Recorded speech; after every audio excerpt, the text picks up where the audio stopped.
Estamos en este día jueves de Semana Santa en confinamiento, y tiene la palabra de Dios algo muy significativo para decirnos en este peregrinar sobre esta semana.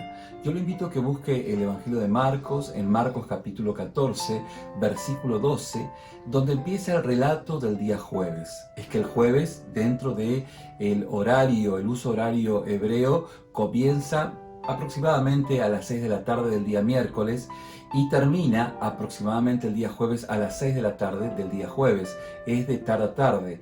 ¿Dónde dice esto, pastor? Bueno, esto está en Génesis capítulo 1, versículo 5, donde el día comienza en la tarde y luego continúa hacia el día. Era la tarde y el día del primer día, como dice Génesis capítulo 1, versículo 5. Y esta no es la excepción. Dentro de ese contexto, Jesús comienza el día jueves de esta manera. Dice la palabra que el primer día de la fiesta de los panes sin levadura, los panes ácimos, esto es el día jueves, como dijimos hace unos segundos pasados, en la tarde, cuando sacrificaban el cordero de la Pascua, sus discípulos le dijeron: ¿dónde quieres que vayamos a preparar para que comas la Pascua? Y envió 2 de sus discípulos y les dijo: id a la ciudad y os saldrá al encuentro un hombre que lleva un cántaro de agua, seguidle. Y donde entrare, decid al señor de la casa: el maestro dice, ¿dónde está el aposento donde he de comer la Pascua con mis discípulos? Y él os mostrará un gran aposento alto ya dispuesto, preparad para nosotros allí. Fueron sus discípulos y entraron en la ciudad y hallaron como les había dicho, y prepararon la Pascua. Y cuando llegó la noche, vino él con los 12. Y cuando se sentaron a la mesa, mientras comían, Jesús dijo: de cierto os digo, que uno de vosotros que come conmigo me va a entregar. Es muy significativo porque Jesús es realmente un maestro en el arte de expresar valores muy profundos con símbolos. Y Jesús quería pasar esta última noche, este tiempo muy significativo, junto a sus discípulos. Sus discípulos que estaban siendo enseñados por nuestro Señor, de tal manera que quería mostrarles el valor de esta nueva alianza.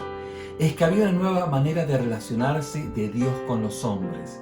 Y la nueva manera de relacionarse de Dios con los hombres es a través de esta última cena. Este obrar de un Dios que se entrega por amor a la humanidad, para rescatar del lazo del pecado al hombre, y en ese contexto, pues el hombre hace de Dios, hace de Jesús el centro de su vida. No pasa por un rito religioso, sino por la experiencia personal de un Cristo obrando en el corazón de la persona. Este es el valor tan profundo y tan profundo que tiene justamente esta última cena. Obviamente Jesús de esta manera comienza este día jueves, y es interesante notar que cuando todo fue preparado, Jesús comienza la cena indicando que fue traicionado. O sea, comienza de una manera extremadamente fuerte: fui traicionado. Y esto conmocionó a sus discípulos. Dice: entonces justamente ellos comenzaron a entristecerse y a decirse uno por uno: ¿seré yo, Señor? Y el otro: ¿seré yo? Él respondiendo les dijo: es uno de los 12 el que moja conmigo en el plato. A la verdad el Hijo del Hombre va según ya está escrito de él, mas ay de aquel hombre por quien el Hijo del Hombre es entregado. Bueno le fuera a ese hombre no haber nacido. Y mientras comían, Jesús tomó y bendijo y partió el pan, diciendo: tomad, esto es mi cuerpo. Y tomando la copa y habiendo dado gracias, les dijo, y bebieron de ellos todos. Y les dijo: esta es mi sangre del nuevo pacto, que por muchos es derramada. Este es el nuevo pacto, esta es la nueva relación, esta es la dinámica nueva que empieza a haber entre Dios y la humanidad. Ya no tiene sentido el culto religioso anterior. Ya no tienen sentido los ritos religiosos antiguos. Esto es una nueva forma de relacionarse con Dios a través de la obra de Cristo. Y fíjese qué notable, porque luego sus discípulos recuerdan, luego de la resurrección, recuerdan este evento y lo siguen haciendo, lo siguen compartiendo, recordando en el partimiento del pan la obra de Cristo, en justamente la entrega de su cuerpo y en el derramamiento de su sangre en la copa del fruto de la vid. Y estos elementos son muy significativos, son muy simbólicos y muy profundos. Justamente esto es parte de esta nueva dinámica que la palabra de Dios nos está invitando. Luego dice en el versículo 26, cuando hubieron cantado el himno, salieron al monte de los olivos. Entonces Jesús les dijo: todos os escandalizaréis de mí esta noche, porque escrito está: heriré al pastor y las ovejas serán dispersadas. Pero después que haya resucitado, iré delante de vosotros a Galilea. Entonces Pedro le dijo: aunque todos se escandalicen, yo no. Y le dijo Jesús: de cierto te digo que tú hoy, en esta noche, antes que el gallo haya cantado 2 veces, me negarás 3 veces. Bueno, los discípulos ya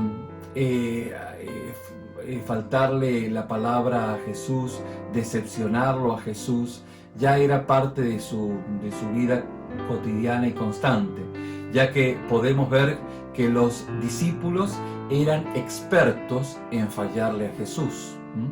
Y Jesús le dice a Pedro lo que va a hacer y de alguna manera ubica a Pedro dentro de su humanidad, de su fragilidad y de esta manera pues Pedro encuentra esa relación con Dios no desde su fortaleza, sino de su fragilidad. Es muy significativo esto, muy fuerte. ¿Para qué? Para que luego en el versículo 32, cuando llegaron al monte de los olivos a Getsemaní, vinieron pues, dice el versículo 32, a un lugar que se llama Getsemaní, y dijo a sus discípulos: sentaos aquí, entre tanto que yo oro. Y tomó consigo a Pedro, a Jacobo y a Juan, y comenzó a entristecerse y a angustiarse, y les dijo: mi alma está muy triste hasta la muerte, quedaos aquí y velad. Y yéndose un poco adelante, se postró en tierra y oró que, si fuese posible, pasase de él aquella hora, y decía: Abba, Padre, todas las cosas son posibles para ti. Aparta de mí esta copa, mas no lo que yo quiero, sino lo que tú. Hágase tu voluntad, no la mía. Fíjense qué notable, porque Jesús, en el momento más angustiante, más triste, más profundo de su vida, se dedicó a la oración. Sus palabras justamente tenían que ver con el contexto de decirle: Señor, es necesario hacer tu voluntad y no la mía. Y esto es parte de una enseñanza muy profunda. En los momentos más angustiantes, la verdadera fortaleza no está por fuera, está en la comunión con Dios. Y Jesús se fortaleció en el Señor, y en ese contexto pues dice la palabra que vino luego y halló durmiendo a Pedro y le dice: ¿duermes? ¿No has podido velar ni una hora? Velad y orad para que no entréis en tentación. El espíritu a la verdad está dispuesto, pero la carne es débil. Y en ese contexto pues vemos cómo los discípulos no pudieron estar velando y orando ni aunque sea una hora.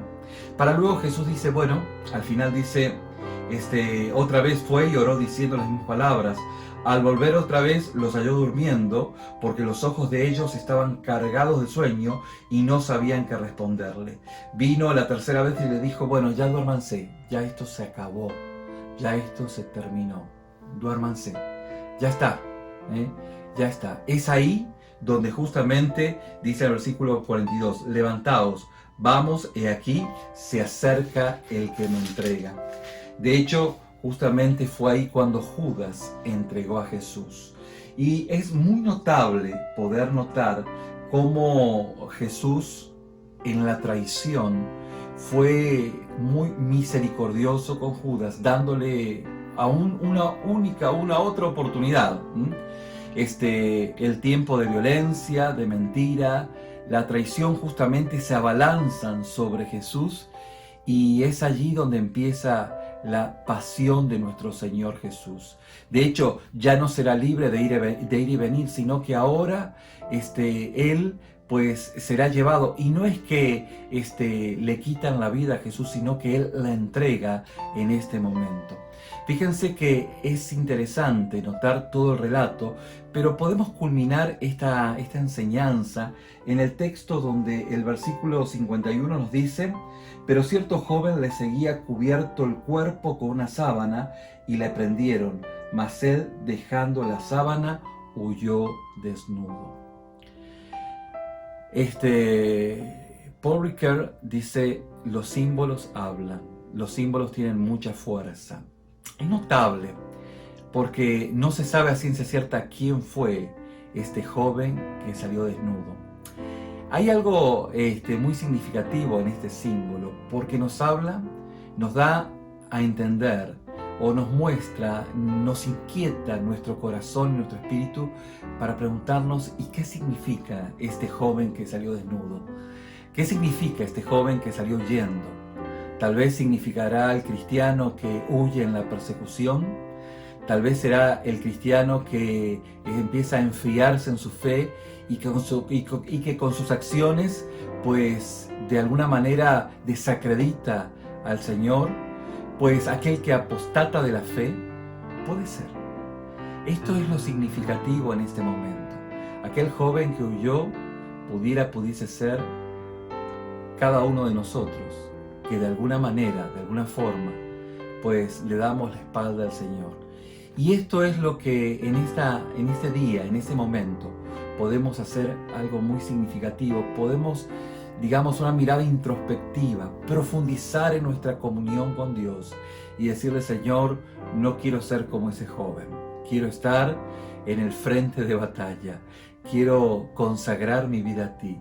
Quiero entregar mi vida a ti, en mi fragilidad y bajo el poder de tu Espíritu Santo, poder entregar mi vida para vivir en el centro mismo de tu voluntad.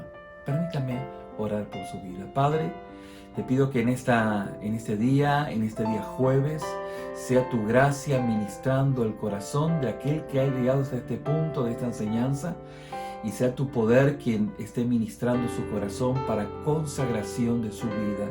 Padre, para ser de aquellos hombres, mujeres, jóvenes y aún niños que no te dan la espalda.